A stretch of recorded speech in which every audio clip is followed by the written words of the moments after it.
The lights were blinding, the cameras merciless, and the studio audience buzzing with restless anticipation. It was a typical morning on The View. Until it wasn't. The hosts settled into their usual rhythm, tossing jokes and banter back and forth while millions of viewers tuned in from living rooms across America. On this day, however, one guest was about to turn daytime television into a battlefield. His name? Blake Shelton, country music titan, towering presence, beloved by millions. To his fans, he was the voice of authenticity, the embodiment of small-town grit and big-stage charisma. To his critics, he was a walking cliché, cowboy hat, in a world that had long moved past cowboy myths. Blake strode confidently onto the set, his trademark swagger unmistakable.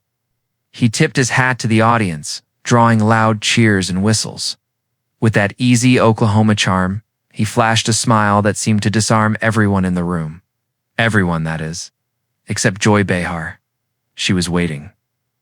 Joy leaned forward, her smile sharp enough to cut glass.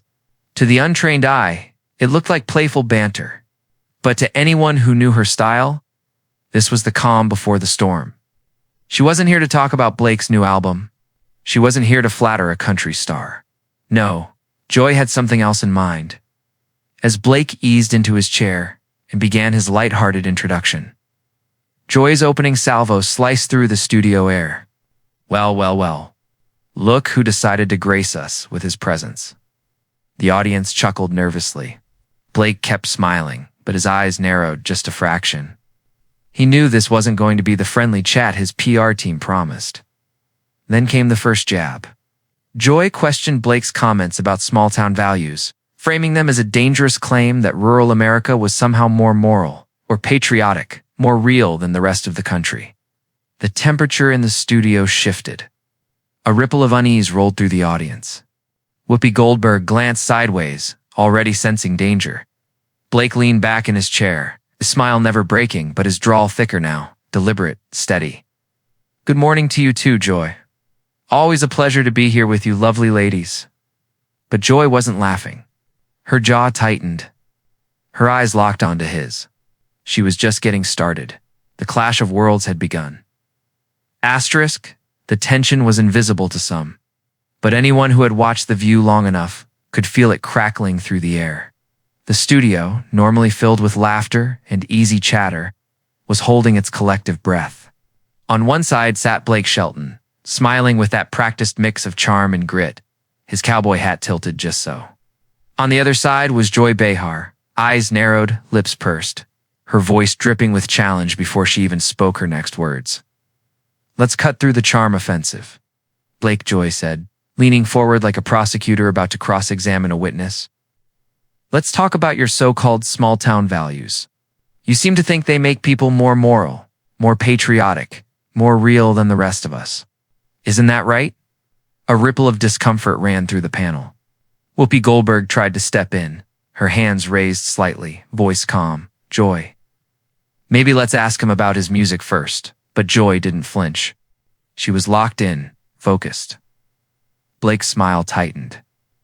His Oklahoma drawl grew thicker, slower, like a boxer pacing himself in the opening round of a fight. Now hold on, Joy. I never said anyone was better than anyone else. What I said was that small towns teach you certain values. Community, helping your neighbors. Working hard for what you've got. The audience clapped politely, some nodding in agreement. But Joy wasn't about to let him off that easy. She waved her hand dismissively, slicing through the applause like a knife. Oh, please. That's exactly what you implied. That your America is the real America, and the rest of us. What? Fake Americans? A hush fell over the studio. Even the other hosts, Sarah and Sunny, exchanged wary glances. The audience shifted uncomfortably in their seats, torn between cheering for the country star and backing the seasoned host. Blake's jaw tensed. His eyes darkened just enough for cameras to catch. He leaned forward, his voice calm but carrying an edge. Joy, I respect people from all walks of life. From New York City to a town with 3,000 people. Respect goes both ways, don't you think? Joy tilted her head, smirking, readying the next strike. The studio audience could sense it. This wasn't just an interview anymore. This was about to become a battle of pride, politics, and perception. Live, unfiltered, unstoppable. The sparks were flying. The fire was seconds away. The air in the studio had thickened, heavy with a tension that seemed to press down on every word, every glance, every breath. Viewers at home might have leaned forward, sensing that this was no longer a light segment about a country star's new album.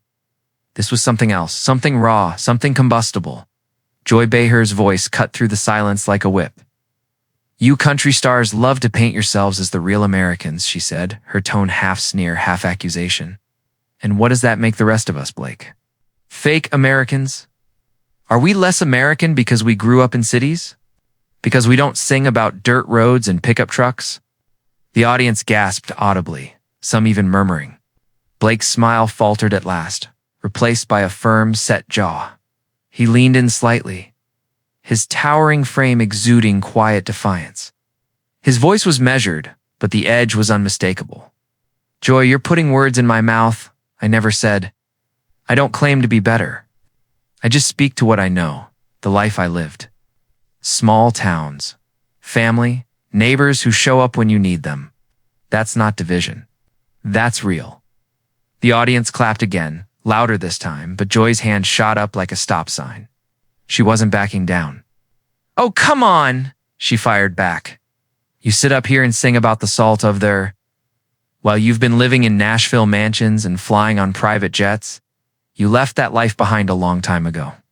Isn't it disingenuous to keep pretending you're the common man?" The studio erupted into whispers. It was a direct hit, personal and sharp. Blake shifted in his chair, straightening his shoulders. The famous country charm that usually softened any blow was gone. His eyes narrowed, his voice a low rumble. "Just because I've been blessed with success doesn't mean I forgot where I came from. I was raised in Ada, Oklahoma, by a construction worker and a beauty shop owner. That doesn't leave you no matter how far you go." Joy scoffed, leaning back with her arms crossed. But the crackle in the room told the story. This was no longer banter. This was a duel, and every word fired was a bullet. The clash had begun by now. The tension was unbearable, the kind of tension that makes audiences shift in their seats and producers backstage break into a cold sweat. The polite veneer had been ripped away. What remained was raw hostility, to forces colliding under the unblinking eye of live television. Joy Behar leaned forward, her tone sharper, her words cutting like broken glass. "You've got millions, Blake. Multiple homes, private jets, every luxury money can buy. And yet you sit here and sell this myth, this idea of being the common man. Don't you see the hypocrisy?" The audience gasped. It wasn't a question. It was an accusation. And it hung in the air like smoke. Blake's face hardened. The easy grin, the playful banter, the cowboy charm, gone. His voice carried the weight of someone who had taken too many punches and was ready to swing back. "Joy, success doesn't erase my roots. It doesn't erase where I came from. My life story doesn't disappear because I've been fortunate. You talk like I traded in my upbringing for a bigger house. But I carry Ada, Oklahoma with me every single day." The crowd erupted in applause, some even cheering, but Joy sliced through it with a scathing retort. "Proud enough to exploit it for profit, huh? Your whole brand is built on this fantasy of simple country folk versus sophisticated city people. It's divisive, Blake, and frankly, it's tired." The words hit like a thunderclap. Even Whoopi's attempt to interject fell flat, drowned by the gasps in the room. The camera zoomed tighter, capturing Blake's jaw clenched like steel. For the first time, his famous smile cracked completely. His voice rose, cutting sharp against the stunned silence. "Exploit it? Joy, I don't exploit my life, I share it. I sing about what I know, about the people I grew up with, about real struggles and real pride. That's not exploitation. That's authenticity. Maybe the problem isn't me. Maybe the problem is you can't recognize authenticity when you see it." The audience gasped again, louder, split between cheers and nervous laughter. Joy's eyes flashed, her voice rising in return. Authenticity. "Give me a break, Blake. You're about as authentic as a $3 bill." The gloves were off.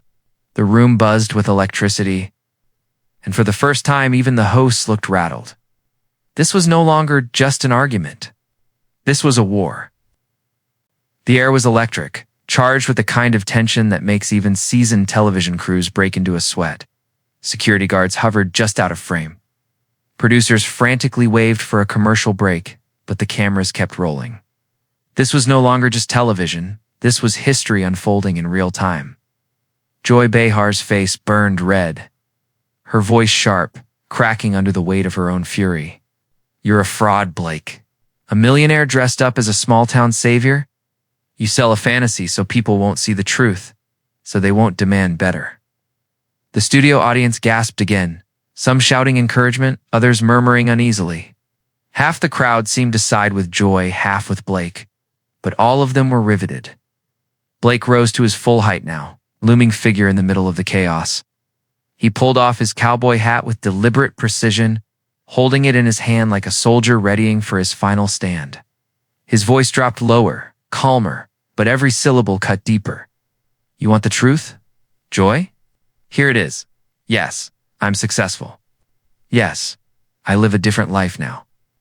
But I've never pretended to be anyone other than who I am. I've never hidden my roots, never denied my past, never lied about where I came from. Can you say the same?"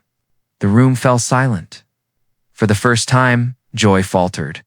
Her jaw clenched, her eyes darted, her voice wavered. "What? What's that supposed to mean?" she stammered. But Blake didn't blink. "It means before you lecture anyone about authenticity, maybe you should look in the mirror." The audience erupted, some clapping, some booing, all of them on the edge of their seats.